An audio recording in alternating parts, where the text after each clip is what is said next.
can't. Once the water comes out of the Once you dam, start once going. the bulls are out of the slots, it's every man for himself. All right, you're good to go. All right, so on the nose, this wine smells to be clean and sound. It is without flaw.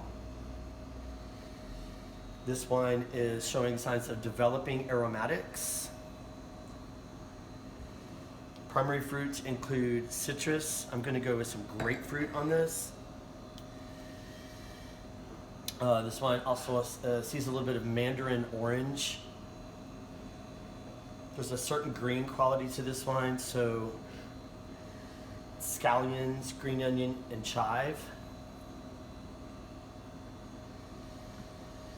There's some pepper on this wine for sure, and the floral component will be like spicy white flowers, but it's not like an overly jasmine, but there is some white flower there, maybe like a lily.